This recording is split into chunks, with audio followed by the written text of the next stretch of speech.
You think modern budgeting apps invented frugal living? Think again. Poor families across America perfected money-saving tricks that would put today's life hackers to shame, stretching every penny until it screamed. Let's dig into 30 forgotten money-saving hacks only poor families knew, and they actually worked. Bread bag shoe liners were the secret weapon against wet feet that cost nothing and worked better than store-bought solutions.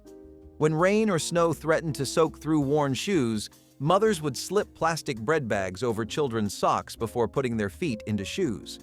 The plastic created a waterproof barrier that kept feet dry through puddles, slush, and morning dew on the walk to school. This wasn't embarrassing. It was smart. Every family did it because buying new shoes or rubber boots simply wasn't in the budget. The bags were saved, washed, and reused until they fell apart. Children learned to walk carefully to avoid tearing the plastic, and mothers kept a stash of bags near the door during wet seasons. The hack worked so well that some families used it even when they could afford better options. It represented the practical wisdom of making do with what was already in the kitchen drawer. Today's waterproof socks cost $15. Back then, the solution was free and just as effective. Newspaper insulation turned yesterday's news into tomorrow's warmth without spending a cent on heating bills. Poor families discovered that wadded newspapers stuffed between walls, under doors, and around window frames created effective barriers against cold air. The paper's fibers trapped air pockets that slowed heat transfer. Children helped crumple pages while parents packed them into gaps around the house. Some families lined entire walls with newspaper before covering them with fabric. The hack extended beyond walls. Newspapers stuffed inside coats added warmth, and layered under mattresses kept cold from seeping up from unheated floors. The smell of old newsprint became associated with winter survival. What made this remarkable was how free materials became essential infrastructure. Families saved papers all year, knowing winter would require every sheet. Modern insulation costs thousands of dollars. Depression-era families achieved similar results with dedication and paper that would otherwise feed the fireplace. Flour sack clothing transformed bulk food packaging into wardrobes that dressed entire families without retail prices. Feed and flour companies caught on to this practice and began printing their sacks with colorful patterns, knowing rural families would choose brands based on fabric appeal. Mothers carefully washed the sacks to remove residue, then cut and sewed them into dresses, shirts, underwear, and curtains. A single 50-pound flour sack yielded enough material for a child's dress, and 3 sacks could make an adult garment. Women traded sacks to complete matching sets, and quilting circles formed around pooling different patterns. Children wore flour sack clothing without shame because everyone in their community did the same. The fabric was sturdy, washed well, and lasted through multiple children in hand-me-down chains. This wasn't desperation dressing, it was resourceful fashion that turned waste into wardrobe. The practice continued into the 1960s in rural areas where the tradition remained practical. Soap sliver pressing was the bathroom alchemy that ensured no fragment of purchased soap ever went to waste. When bar soap wore down to thin slivers too small to grip, families collected these scraps in jars kept near the sink. Once enough accumulated, mothers would wet the slivers and press them together firmly, molding them into new usable bars. Some heated the scraps in small amounts of water, then poured the mixture into molds to create uniform bars. Others simply pressed wet slivers onto new bars, fusing them together.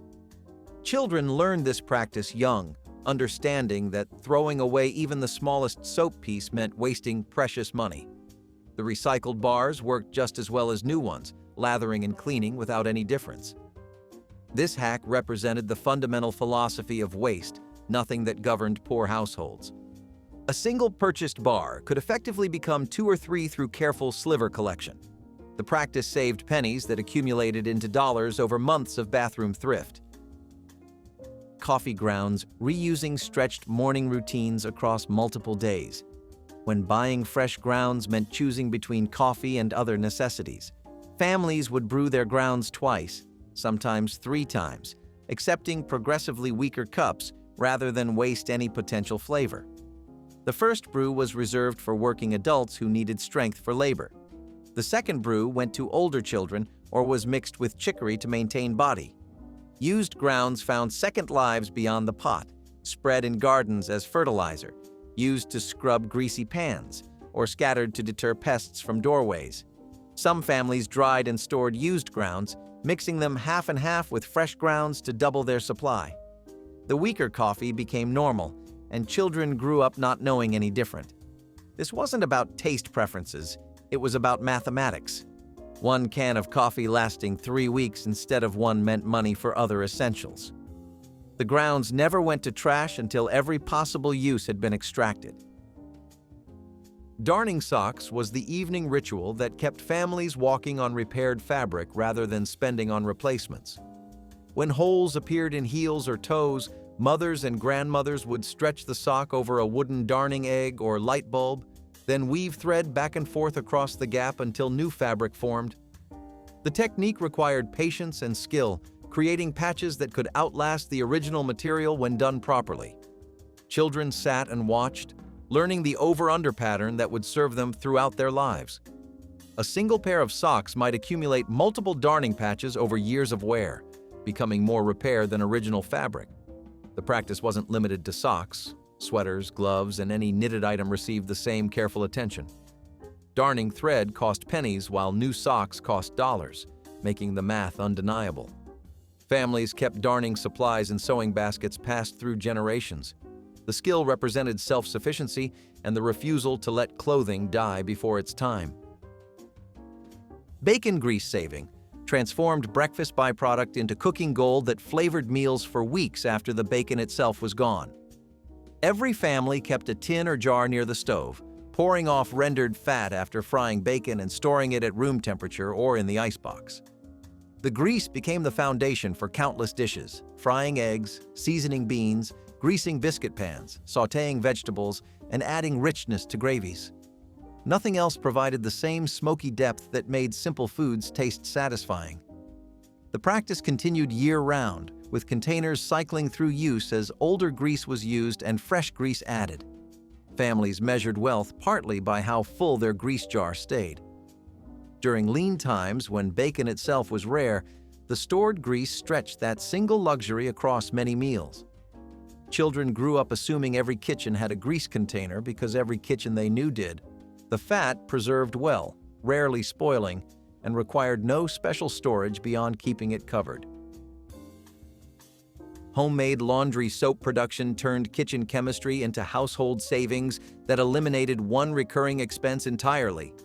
Families grated bars of lye soap or saved soap scraps, then mixed them with washing soda and borax in proportions passed down through generations. The resulting powder cleaned clothes effectively at a fraction of commercial detergent prices. Some families made liquid versions, boiling the mixture and storing it in repurposed containers. The soap lacked perfumes and softeners, but removed dirt and stains reliably. Mothers taught daughters the recipes, adjusting ratios based on water hardness and fabric types. Families without extra money used wood ash lye mixed with rendered animal fat, making soap entirely from waste products. The homemade versions were gentler on fabric than harsh commercial alternatives, extending clothing life. Laundry day meant using soap made by family hands, connecting the chore to self-sufficiency values that governed household economics throughout lean years. Vinegar cleaning solutions replaced every commercial cleaning product with one inexpensive pantry staple that worked on nearly everything. Poor families discovered that white vinegar cut grease, removed stains, cleaned glass, eliminated odors, and disinfected surfaces without requiring different products for different jobs. Mixed with water in various strengths, vinegar tackled bathroom grime, kitchen splatter, and floor dirt equally well. The sharp smell faded quickly, leaving surfaces clean. Mothers kept spray bottles or rags soaked in vinegar solution ready for daily cleaning. Windows sparkled when wiped with vinegar and newspaper, requiring no expensive glass cleaners. The acid dissolved mineral deposits in kettles and around faucets. Children learned early that the cleaning cabinet needed only vinegar and perhaps baking soda for stubborn jobs. A gallon of vinegar costing cents replaced dozens of specialized products costing dollars each. The simplicity was the genius. One solution for everything meant one expense for cleaning. Button jars preserved tiny fasteners that represented significant savings when clothing needed repairs or alterations. Before discarding any worn garment, families cut off every button, sorting them into jars by size, color, and material. The collections grew over years, becoming treasure troves of options when buttons popped off or broke. Children helped with sorting, learning to identify button types and imagine their future uses. When a shirt lost a button, the jar provided matches or acceptable substitutes without requiring store trips. Creative mothers used mismatched buttons deliberately, creating folk art aesthetics from necessity. The jars themselves became heirlooms, passed from mother to daughter with accumulated buttons spanning decades. Finding the perfect button meant digging through layers of family history. A single button at a store might cost as much as a loaf of bread, making the jar's contents genuinely valuable. The practice taught children that small things mattered, and nothing useful should ever be thrown away. Tin can. Reusing turned kitchen trash into household essentials that served dozens of purposes. Empty cans became drinking cups, storage containers, cookie cutters, candle holders, and planters. Larger cans stored flour, sugar, and dried beans. Smaller cans held buttons, screws, and sewing notions. Some families hammered holes in bottoms to create colanders or punched decorative patterns for lanterns. Coffee cans with plastic lids became standard storage systems in pantries and workshops. Children used tin cans for stilts, telephones connected by string, and targets for throwing games. The sharp edges were bent inward or covered with tape to prevent cuts. Families accumulated collections organized by size, knowing each can would eventually find purpose. What stores sold as specialty containers, poor households created from what arrived free with their food. The practice represented fundamental thrift, recognizing value in what others considered garbage and refusing to spend money on items that could be made from waste. Rubber band saving created stretchy treasure hoards that eliminated the need to ever purchase these small but useful items. Every rubber band that arrived wrapped around newspapers, produce, or mail was carefully removed and added to growing balls or stored in jars. The collections grew surprisingly large, providing bands whenever needed for sealing bags, bundling items, or creating makeshift repairs. Children contributed to the collection, understanding that even these tiny items cost money at stores. The rubber band ball became a fixture in kitchen drawers and workshop benches. Some families sorted by size, keeping different collections for different purposes. The practice extended rubber band life through careful use, never stretching beyond necessity, storing away from heat that caused brittleness. What seemed like obsessive hoarding was actually practical economics. Over years, the saved bands represented real money never spent, proving that wealth accumulated through countless small decisions to save rather than discard. String and twine balls grew from every piece of packaging cord saved and wound together into useful spheres that served countless purposes. Before tape became common, string tied packages, secured bundles, hung pictures, and repaired everything from broken handles to torn book bindings. Families saved every scrap, winding pieces together regardless of length or thickness. The resulting balls often contained decades of accumulated string, growing large enough to fill hands. Kitchen string tied roasts and sealed food bags. Workshop twine bound tools and measured distances. Garden string trained climbing plants and marked rows. Children learned to tie knots using string from the family ball, developing skills that served them throughout life. When string was needed, someone retrieved the ball and cut exactly what the job required. No waste, no excess. The practice eliminated a recurring expense that added up over years of household operation. String balls represented physical proof of thrift accumulated one saved piece at a time. Hand-me-down systems organized clothing transfers between siblings with precision that ensured maximum use from every garment. Older children's outgrown clothes moved to younger siblings in planned progressions that families tracked carefully. Clothing was stored by size in labeled boxes, ready for the next child to grow into. The system extended beyond immediate family. Cousins, neighbors, and church families participated in networks that circulated clothing through entire communities. Garments that survived multiple children became legendary, their journeys tracked through years. Nothing was discarded until it literally fell apart, and even then the fabric became rags or quilt pieces. Children grew up wearing clothes with history, sometimes hearing stories about which sibling wore what when. The practice created bonds between families and eliminated the need for new clothing purchases except when growth spurts outpaced supply. Hand-me-downs weren't shameful. They were practical community economics that benefited everyone involved. Egg carton seed starters transformed breakfast packaging into springtime nurseries that launched gardens without spending money on commercial planters.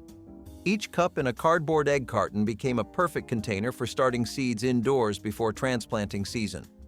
Families filled cups with soil, planted seeds, and placed cartons in sunny windows where warmth encouraged germination.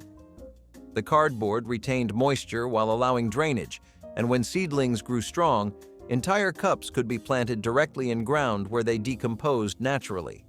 The system cost nothing beyond seeds, often saved from previous harvests, and soil from the yard. Children participated eagerly, watching assigned cups for first sprouts and learning patience alongside botany.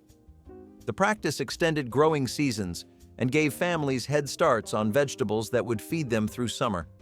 Egg cartons that would otherwise become trash became tools for food production, embodying the principle that everything had potential use. Homemade hair care replaced store-bought shampoos and conditioners with kitchen ingredients that cleaned and softened just as effectively. Eggs beaten and massaged through hair provided protein that strengthened strands while cleaning away oil and dirt. Vinegar rinses removed soap residue and added shine-rivaling commercial products. Mayonnaise deep-conditioned dry hair when left on for 30 minutes. Lemon juice naturally lightened color in summer sun. These remedies cost pennies compared to drugstore alternatives and worked reliably across generations. Mothers taught daughters the recipes, adjusting mixtures for different hair types. The kitchen became the beauty salon, with ingredients pulled from refrigerators and pantries. The practices predated commercial products and continued because they worked. Families saw no reason to spend money on bottles of chemicals when eggs and vinegar sat in every kitchen. The hair that resulted was healthy, manageable, and achieved without contributing to household expenses. Patching worn fabric extended clothing life far beyond original expectations through careful repair that honored every garment. When knees wore through pants or elbows thinned in shirts, families didn't discard, they patched. Fabric scraps saved from worn-out clothing became repair material for items still serviceable. Patches were cut larger than holes, edges turned under and stitched firmly in place. Some families made patches decorative, using contrasting fabrics or embroidery to transform repairs into design elements. Children's play clothes accumulated patches upon patches, becoming more repair than original fabric. The practice required keeping fabric scraps organized by color and weight, ready when repairs became necessary. What mattered wasn't appearance but function. Clothes that still covered and protected bodies served their purpose regardless of patches. The practice taught that clothing was investment to be maintained, not disposable items replaced at first signs of wear. Rainwater collection captured free water that reduced utility bills and provided soft water superior for many household uses. Barrels placed under roof downspouts caught runoff that would otherwise soak into ground unused. The collected water irrigated gardens during dry spells, eliminating need to run meters for outdoor watering. Rainwater also washed hair and clothes better than hardwell or city water, requiring less soap and leaving fabric softer. Some families used it for all non-drinking purposes, reserving metered water only for cooking. The barrels required minimal investment, often repurposed containers, and maintenance meant only occasional cleaning. During droughts, families with collection systems watched gardens thrive while neighbors' plants withered. The practice connected households to natural cycles, encouraging awareness of weather patterns. Children learned that resources fell freely from sky for those prepared to catch them. Rainwater collection represented independence from utilities. Growing food from scraps turned kitchen waste into productive plants that supplemented grocery purchases with homegrown produce. Potato eyes cut from peels and planted in soil produced new potato plants. Onion bottoms placed in water sprouted roots that could be transplanted. Carrot tops grown in dishes produced fresh greens for salads. Celery bases regenerated entire new stalks when placed in water, then soil. Green onion roots regrew repeatedly when kept in windowsill glasses. The practice required no seed purchases, only patience and attention. Children watched, fascinated, as garbage transformed into growing plants, learning that life persisted in ways not immediately obvious. The regrown vegetables might be smaller than store-bought, but they cost nothing and provided fresh produce when budgets allowed none. Kitchen windowsills became tiny farms, lined with containers of regenerating scraps. The practice represented ultimate thrift, creating food from what would otherwise become compost. Candle stub melting rescued remaining wax from burned-down candles to create new light sources that extended illumination indefinitely. When candles burned too low to use, families saved the stubs in containers until enough accumulated. The wax was melted together in double boilers or cans set in hot water, then poured into molds around new wicks. The resulting candles might be multicolored from combined stubs, but they burned just as well as store-bought alternatives. Some families saved wicks from old candles too, or made new ones from cotton string. The practice mattered especially in rural areas where electricity arrived late or remained unreliable. Even after electric lights became standard, candles served during outages and provided atmosphere for special occasions. Melting stubs became family projects, with children helping pour wax and position wicks. The recycled candles represented light literally created from what others discarded, illumination that cost nothing beyond the initial candle purchases that started the cycle. Homemade birthday cards replaced store-bought greetings with handcrafted expressions that cost nothing but meant everything. Children learned to fold paper, draw pictures, and write messages conveying love without trips to card shops. Scraps of wrapping paper, magazine cutouts, and fabric remnants became decorative elements glued onto construction paper. The cards might lack polish, but they carried effort that recipients treasured more than printed alternatives. Families saved cards received, sometimes cutting images to reuse on future creations. The practice taught children that thoughtfulness mattered more than expense, and creativity could substitute for cash. Mothers kept supplies organized: scissors, glue, paper scraps, old buttons, ready when birthdays approached. The tradition continued even after families could afford store cards because homemade versions carried more meaning. A child's drawing meant more than any printed sentiment ever could. Quilt making from fabric scraps transformed worn-out clothing into warm bedding that told family stories through every patch. Nothing fabric was ever discarded. Worn shirts, outgrown dresses, and threadbare curtains became squares and triangles pieced together into quilts. Women gathered at quilting bees, combining their scraps into community projects while sharing news and strengthening bonds. Each quilt became a textile history book, with patches triggering memories of garments worn at weddings, funerals, and ordinary days. The batting inside often came from worn blankets or cotton saved from other sources. Children slept under quilts containing pieces of their baby clothes, grandparents' aprons, and siblings' school outfits. The practice required patience and skill passed from mothers to daughters over winter evenings. A single quilt might take months to complete, but would last decades of nightly use. New fabric was unnecessary when every closet contained potential quilt material waiting to be transformed into warmth. Shoe repair at home kept footwear functional long past when modern families would discard them. When soles wore thin, families applied new pieces cut from old tires or leather scraps, gluing and nailing them into place. Worn heels were built up with layers of cardboard or rubber. Separated soles were reattached with strong glue and careful stitching. Polish restored appearance, and newspaper stuffed inside overnight absorbed moisture and maintained shape. Children's shoes received cardboard insoles when original cushioning compressed, providing comfort until the next child grew into them. Laces that broke were knotted together or replaced with strips of leather or heavy string. The family cobbler kit contained glue, needles, thread, polish, and scraps for patches. Professional repair cost money, But home repair cost only time and ingenuity. Shoes that would be trashed today served years longer through constant maintenance and creative fixes that kept families walking without spending. Cooking fuel conservation stretched limited wood, coal, or gas supplies through techniques that maximized heat use. Families planned meals to cook multiple dishes simultaneously, filling ovens completely whenever lit. Retained heat finished cooking after fuel stopped. Pots wrapped in towels continued simmering without additional energy. Pressure cookers reduced cooking times dramatically, using fractions of fuel that conventional methods required.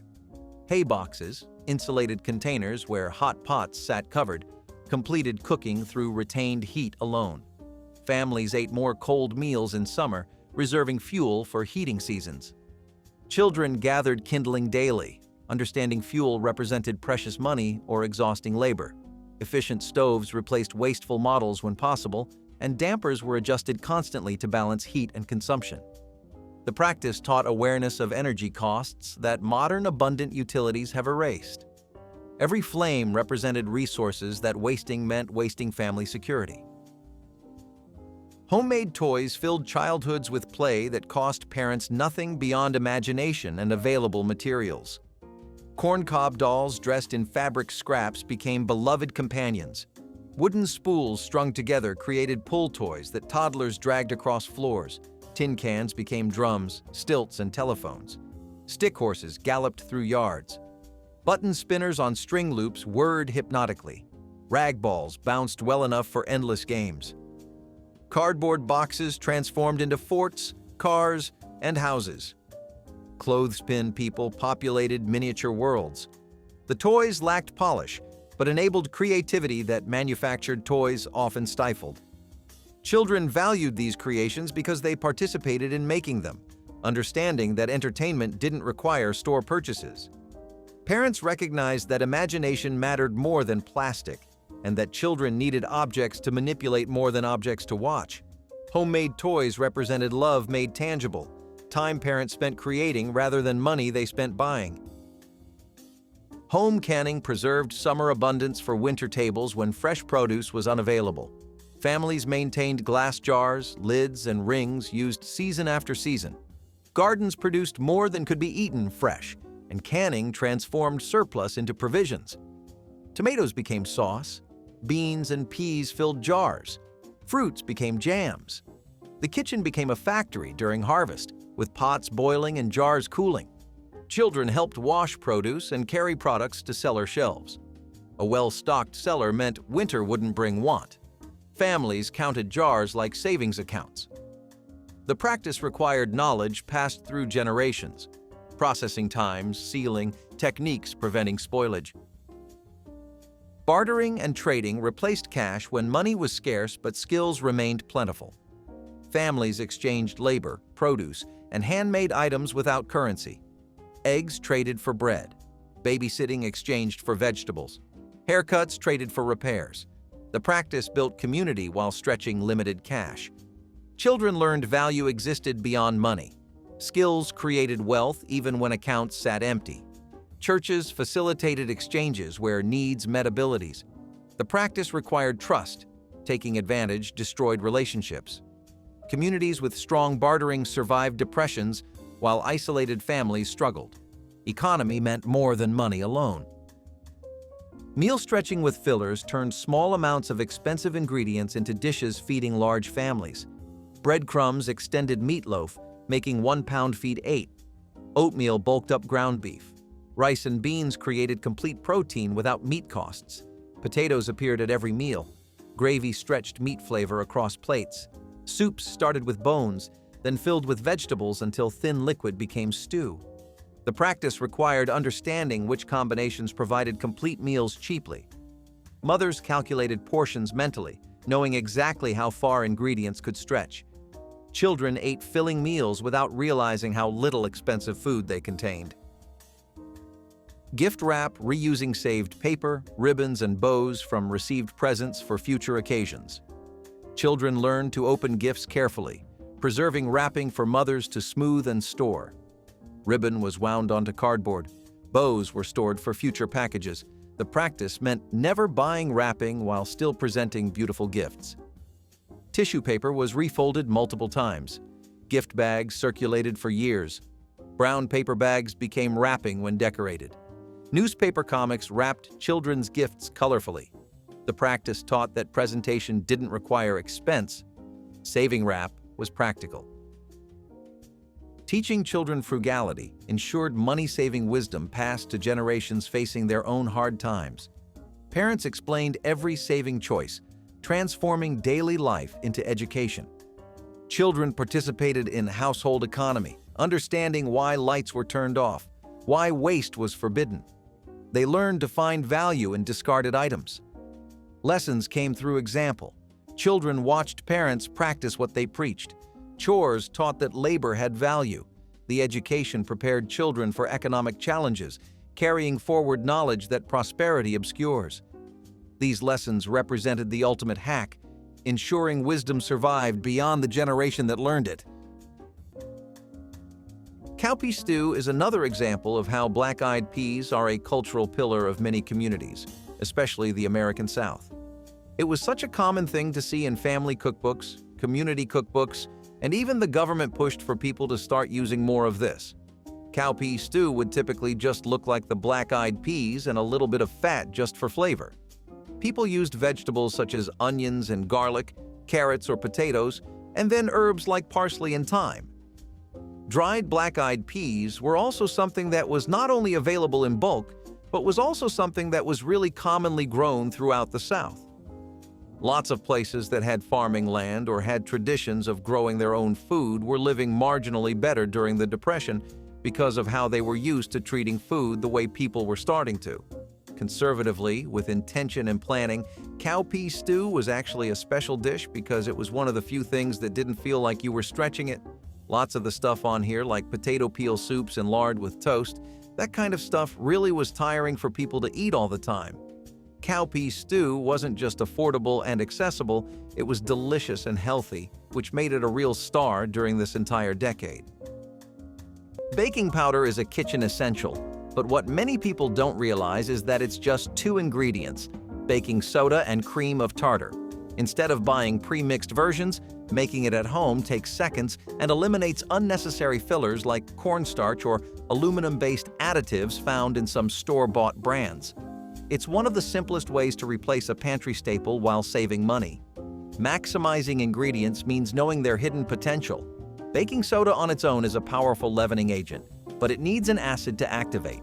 That's where cream of tartar comes in. The combination produces the same rise in baked goods as commercial baking powder without any of the extra cost. And because homemade versions can be made in small batches, there's no risk of it losing potency over time, a common issue with prepackaged varieties. Preserving freshness is easy.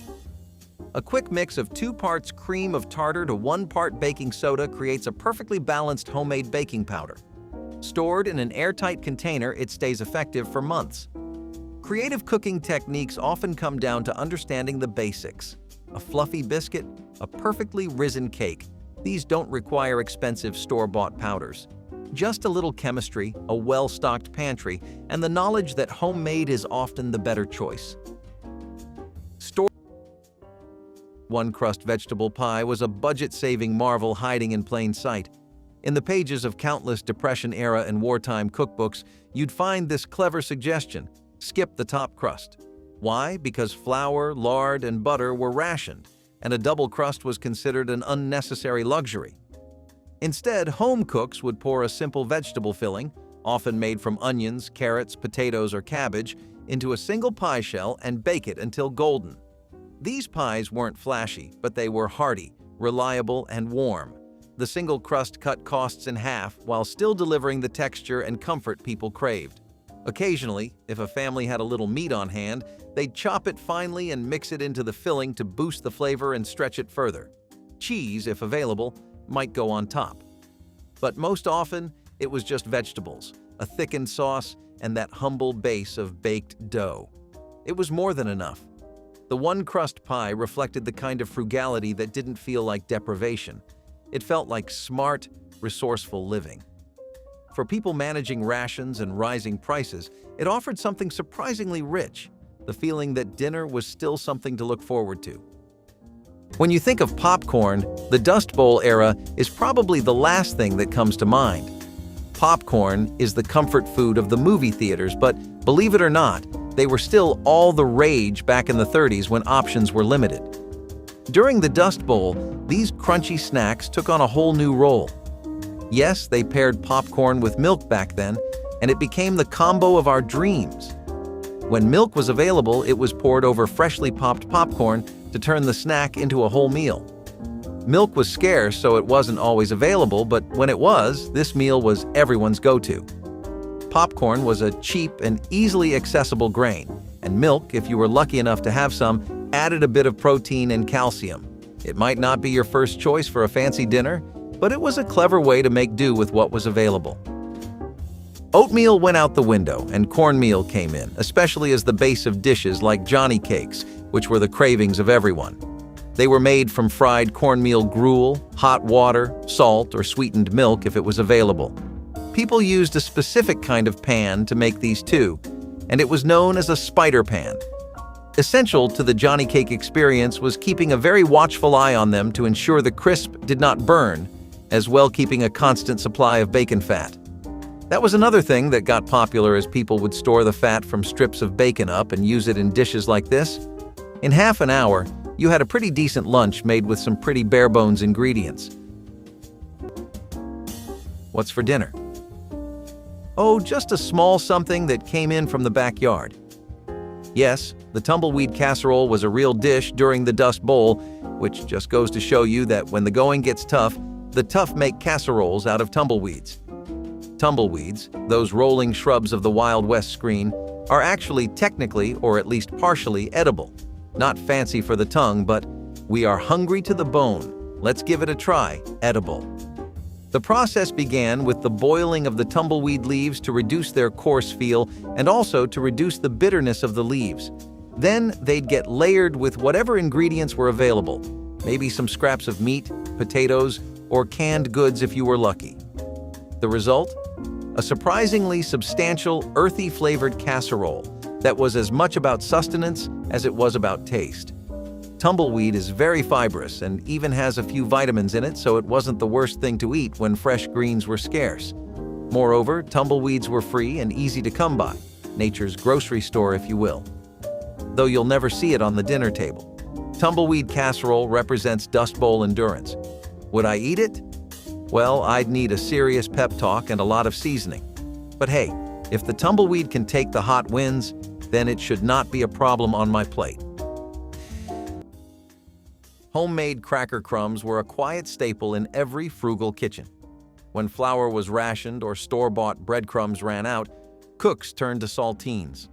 Crushed with a rolling pin or jar, saltine crumbs became a cheap, dependable substitute for flour in coating, binding, and topping dishes. They were used to bread fish, stretch meatloaf, thicken casseroles, or crisp up baked vegetables. Cookbooks from the 1940s and 50s recommended cracker crumbs in almost every savory recipe, and even some sweet ones. Their long shelf life and crisp texture made them a pantry hero. A box of saltines could last weeks, and the final stale bits were never wasted, just crushed into crumbs and reused. Some families seasoned the crumbs with herbs or onion powder to add flavor when cheese or spices were out of reach. It was a quiet trick that helped meals taste better when money was tight. A handful of saltine crumbs, used wisely, went farther than anyone expected. Bananas have a frustratingly short window of perfection. One day they're bright yellow, the next they're covered in brown spots and heading toward mush. But before tossing them, consider this. Overripe bananas are at their peak for baking. Their natural sugars intensify, making them ideal for banana bread, pancakes, or even homemade ice cream. Instead of wasting them, freeze them. A simple peel and bag approach ensures they stay good for months, ready whenever you need them. Preserving bananas this way also saves money. Store-bought frozen fruit can be expensive, yet freezing your own costs nothing extra. And here's a trick. Slice bananas before freezing so they're easy to blend straight into smoothies. No need for added sugar or ice cubes. It's a natural way to sweeten without relying on processed alternatives. Maximizing ingredients doesn't stop at baking. Those frozen bananas can be mashed into homemade baby food, blended into a creamy dairy-free milkshake, or even used as a base for banana pancakes. And if you're feeling creative, try making a simple 2-ingredient banana nice cream by blending frozen bananas until smooth. No artificial flavors, no added sugar, just pure fruit. Black-eyed pea fritters were actually something people almost always associated with New Year's. It was something that was synonymous in the South back then with New Year's Eve celebrations, especially during the 1930s. If you go explore any kind of African American or Southern culture, then you'll find that this is a timeless dish. Black-eyed peas in and of themselves aren't something you can separate from the culture at all, but this recipe also reflects how they can be adapted for hard times. Black-eyed pea fritters were a really creative way to use some cheap ingredients. People would also sometimes add in stuff like meat and leftover bacon and sausages if they could spare it. Any kind of greens they were growing or any scraps of spinach they had would also work. Maybe the nicest part of this dish is the way you could repurpose leftovers or stretch meals to make them more heavy, or how you could use them to ration things out so they'd last even more. You could buy them in bulk too, so that meant you could get a bit of a discount at the local grocery shops. Comfort food in the 1940s could not be discussed without somebody bringing up American slumgullion. This was really hot in the Midwest and the South, mostly by its other name of goulash. The dish has been in recipes and cookbooks since at least 1913, and it would include ground beef simmered in a tomato sauce. It was a dish for nights that you really wanted to make matter, and it was also a great way to keep the nutrition and protein intake up. Think of it as like a kind of casserole, and if you have heard of it before, you should know the 1930s versions were a bit different. These ones involved no pasta or macaroni or cheese. Those would become staples of the dish much later on, and we have grandparents to thank for that too. What's not to love about a 3-ingredient delicious sauce? White sauce was the comforting meal you look forward to coming home to every night. It was a break from the bland foods of the dirty 30s, and the best part? It required just 3 common ingredients that were already staples in everyone's kitchen: flour, butter, and milk. This sauce is like an easy breezy addition of the bechamel sauce, which is one of the mother sauces of French cuisine. This sauce is made from a white roux and milk, seasoned with ground nutmeg. Since we didn't have fancy ingredients on hand, the simple ones did the job. This sauce was used to top pasta, vegetables, casseroles, and even lasagnas. If you were lucky enough to have a bit of cheese in your pantry, it could be turned into a cheesy sauce. If you had some herbs, it could be seasoned to add extra flavor. And let's be honest, in tough times, a little creamy sauce can make everything taste just a bit better. Yes, you heard it here first, skunk stew.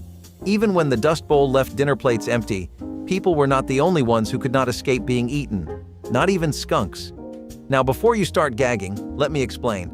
Skunks were not the preferred source of protein, but when the resources were scarce, the farmers made do with whatever they could hunt down. Cooking skunk stew was not for the faint-hearted. First, you had to, de-skunk the skunk. It was mandatory to have the scent glands removed unless one wanted the house cleared faster than a tornado. After washing, it was cooked with what vegetables and spices were available. The result? A rather soft and gamey meal that was palatable though, but not one that would make me eagerly look forward to the next meal. Skunks may sound like the butt of some jokes, but these animals were a good source of protein food when all else was scarce. And can you imagine? A skunk was not as smelly as other wild games like raccoon or possum. Talk about a backhanded compliment. While skunk stew appears to be the epitome of the challenge-accepted food that is popular today for the survivors of the Dust Bowl, it was a symbol of survival. They made desperation into dinner. As they say, where there is life, there is a chance to live, and sometimes to live, you have to eat the wild, literally. Mock apple pie with Ritz crackers is the kind of recipe that sounds like a joke until you try it. This Depression-era dessert was born when apples were either too expensive or too hard to come by, but families still wanted something sweet to finish off the day. Enter the Ritz cracker, a salty, buttery, flaky little miracle that, when soaked in sugar syrup and lemon juice, somehow started to taste like baked apples. Cookbooks from the 1930s described the recipe as appleless apple pie, and you could find it in community recipe cards all the way through the 1970s. The crackers were layered inside a crust and spiced with cinnamon and nutmeg. The filling baked down into a warm, sticky, and surprisingly convincing substitute for the real thing. If someone didn't tell you, you probably would never know. What made this dish so genius was how it turned an ordinary pantry staple into a dessert that felt luxurious in a time when luxuries were few and far between. People would gather around the table, pass around the pie, and pretend it was made with fresh-picked fruit from a local orchard, and honestly, most didn't mind the difference one bit. Deep-fried chicken is a classic comfort food, but after the last crispy bite, there's one question left. What happens to all that oil? Pouring it down the drain isn't an option unless you enjoy plumbing bills, and tossing it out after one use is just throwing money away. The solution? Straining and reusing it. Properly filtered, cooking oil can be used multiple times, preserving its quality and saving you from buying new bottles every time you fry. Filtering is simple. Just let the oil cool, then strain it through a fine mesh sieve or cheesecloth to remove food particles. Stored in a sealed container, it stays good for weeks. And while reusing oil saves money, it also improves flavor. Frying something like homemade onion rings leaves behind subtle, savory notes that add depth to the next batch. It's the same principle that gives old-fashioned diners their signature taste. Their fryers hold years of seasoning. For even longer preservation, oil can be frozen in small portions. This prevents it from going rancid and makes it easy to grab only what's needed. And if the goal is to avoid store-bought products altogether, used oil can even be turned into homemade soap, a technique as old as cooking itself. So, the thing about lard biscuits was that it was essentially too available. Lard's pretty much just rendered pig fat, if you weren't familiar. Sometimes, people use cooking fat to add flavor and texture to a dish, and it helps to really make it an overall more filling meal. Now, since most of the urbanization hadn't taken place yet in America yet, and there were still loads of rural areas to go around, lard biscuits became very common. They were far more affordable than butter or oil, which is what you would usually use for your cooking if you had some spare change you didn't need to hold on to. It became such a common element of Southern cooking that it also eventually just became a tradition that people associated with the region. It's now a deeply ingrained part of American culture. Historically, biscuits were a big part of the way people lived in the South during hard times of the Depression. Leavening agents were really just the most worrisome part of the entire haul. You get baking powder and baking soda, which helps a lot in making the biscuits rise. You want your cookies fluffy, after all, not chewy and soggy. Now, the people would usually cut lard into the dry stuff, such as the flour and baking powder. Since flour was a rarity, most people used all-purpose flour. The rest was just the typical biscuit process, really. They're a lot better than you'd think, but they did cause lots of health issues over time, too. Cornmeal mush is usually made with water or milk and is a type of pudding or porridge depending on the needs of the meal. This became incredibly widespread in the southeastern and eastern bits of America, and it makes sense given how much wartime rations were consumed there. When the government would hand those out, they would often make a point to lower sugar usage and use molasses to conserve other ingredients, so people would pair cornmeal mush along with them. Mush is a more accurate term since it does kind of land somewhere in the middle ground between a pudding and a porridge. It has the consistency of the latter, but it gels and sets like the former, which gives it a slightly airy texture too. Did you know it would not be cooked in milk though? That was set after the mush was prepared to cool it down. Cornbread was one of the most popular sources of carbohydrates back in the day. Since there wasn't much food available, this one was a reliable provider of instant energy and kept folks fueled through the toughest days. Cornbread was versatile too. It could be served with just about anything, from a hearty bean soup to a simple stew. It was the kind of bread that could stand up to the most basic of meals and still make them feel a bit more complete. Plus, it was easy to make in large batches, which was a huge plus when feeding a family when pockets were tight. This was a staple during the Dust Bowl because cornmeal was cheap and filling. You could whip up a simple cornbread loaf, fry up corn fritters, or even make mush.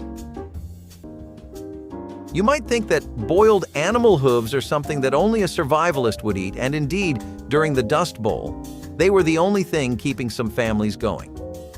When meat became unaffordable and gelatin packets were a luxury, hooves came in handy, literally and metaphorically. Animal hooves, preferably cow or pig, were used and boiled to make a broth that was as useful and as ugly-sounding as it can get in our ears today. The long cooking process tenderized collagen present in hooves and made it into a natural binder for soups, stews, and even sweets. Yes, you heard it correctly, desserts. Gelatin from hooves was the secret behind the wobble in aspics, jellies, and custards. This was not about getting by. It was about getting the most out of each part of the animal. Hooves cooked were a rich source of protein and minerals and were a great food source during the lean periods. And even though they were not the most attractive, they ensured that bellies were filled and bodies were built. Today, such concepts as boiling hooves may cause some people to have goosebumps. However, in those days, it was business as usual. Dust Bowl meals were about subsistence, and at times, subsistence entails getting creative with what is available, or hoof. Oatmeal meatloaf binder might not sound glamorous, but it was one of the most dependable cooking tricks of the era. When breadcrumbs were in short supply, or when a cook just needed something heartier, rolled oats stepped up to the plate. Mixed into ground beef or pork with eggs and spices, oats gave structure to meatloaf, absorbed flavor, and made every bite stretch just a little farther. They were cheap, shelf-stable, and widely available, even during hard times. And unlike bread, they didn't dry out the mixture.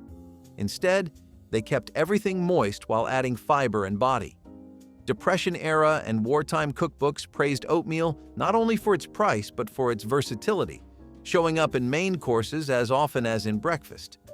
Some recipes even suggested soaking the oats in milk before mixing them in for an extra soft texture. For big families trying to feed everyone on a budget, swapping breadcrumbs for oats became second nature. No one cared that it wasn't gourmet. They were just glad to have a warm, filling slice of something savory. And with ketchup on top and mashed potatoes on the side, meatloaf night became a cozy, familiar ritual in homes across the country. Most people peel potatoes and toss the skins without a second thought, but they're actually throwing away the best part. Those thin, nutrient-packed peels crisp up beautifully in the oven or fryer, transforming into a snack that rivals store-bought chips without the extra cost or preservatives. It's a perfect example of making the most out of what's already in the kitchen. Instead of buying another bag of chips, repurposing potato peels is a smarter option. Tossed with a little oil, salt, and seasoning, they crisp up in minutes, turning what would have been waste into a crunchy, flavorful snack. And for those who like variety, adding smoked paprika, parmesan, or even a dash of vinegar creates different flavors without reaching for a packaged version. Creative cooking isn't just about making new meals, it's about rethinking waste. If there are more peels than needed, freezing them in portions keeps them fresh for later use. Once baked or fried, they can even be stored in an airtight container to maintain their crispness. Maximizing ingredients like this not only reduces food waste but also stretches every dollar spent. A potato may be one of the cheapest staples in the kitchen, but when every part is used, its value increases even more. Dumplings? In my historically accurate assessment of the Depression? Impossible, right? Well, actually, if we really get technical about the details, cabbage and water dumplings were some of the best things to eat during the Depression. They were always called water dumplings, but don't get any ideas. These were on a completely different spectrum from your typical dumplings. As usual, if it was something that people ate in the Depression almost regularly, that meant that it was affordable. Cabbage was actually the spitting image of economical, really, and that's because it was free. Not catching my drift? Well, most people started growing things like cabbage in their victory gardens. These were backyard patches of fertile soil that people started planting on to get some food on the side. Water was already something that people already had for free, so when you mix the two together to make a filling for dumplings, you actually get a pretty decent and easy-to-prepare snack. All you need is water, salt, cabbage, and some flour or a substitute for it. Then, you just prepare the dough and drop it right into the broth. They're actually even softer than your typical steamed dumplings, if you can believe it. The best part about this recipe was probably the way it didn't need yeast or flour at all to make it work. Usually with steamed dumplings, you need either of the two or both to make the dumplings rise, but these ones worked on their own. Even today, some places do still enjoy their fair share of vegetable and water-based dumplings, but it's largely become a forgotten tradition now thanks to all the other options we have when it comes to dumplings. Now, if you think baking a cake without eggs, milk, or butter sounds impossible, think again. During the Dust Bowl, people got creative with their baking. This egg-free, milk-free, and butter-free cake was made with simple ingredients like flour, sugar, and vegetable oil. It was impossible to live without cake even in times of desperation, so people decided to make do without the fancy ingredients. Now, I know eggs, milk, and butter don't sound fancy to us, but these ingredients were a luxury to find during the Dust Bowl days, and even if you did find some, it was never enough to whip up a whole cake. The cake might not have been as rich as its traditional counterparts, but it was a sweet treat that offered a bit of comfort during difficult times. What's for dinner? Oh, just a small something that came in from the backyard. Yes, the tumbleweed casserole was a real dish during the Dust Bowl, which just goes to show you that when the going gets tough, the tough make casseroles out of tumbleweeds. Tumbleweeds, those rolling shrubs of the Wild West screen, are actually technically, or at least partially, edible. Not fancy for the tongue, but we are hungry to the bone. Let's give it a try, edible. The process began with the boiling of the tumbleweed leaves to reduce their coarse feel and also to reduce the bitterness of the leaves. Then they'd get layered with whatever ingredients were available, maybe some scraps of meat, potatoes, or canned goods if you were lucky. The result? A surprisingly substantial, earthy-flavored casserole that was as much about sustenance as it was about taste. Tumbleweed is very fibrous and even has a few vitamins in it, so it wasn't the worst thing to eat when fresh greens were scarce. Moreover, tumbleweeds were free and easy to come by, nature's grocery store, if you will. Though you'll never see it on the dinner table. Tumbleweed casserole represents Dust Bowl endurance. Would I eat it? Well, I'd need a serious pep talk and a lot of seasoning. But hey, if the tumbleweed can take the hot winds, then it should not be a problem on my plate. Bacon grease jar cooking was more than a habit. It was a household tradition passed down through generations. After cooking bacon, no one ever threw out the grease. It was poured into a tin can, jar, or ceramic container and kept right on the stove or in the fridge, ready to use in just about everything. This rendered fat added smoky, savory depth to greens, eggs, cornbread, gravies, and even biscuits.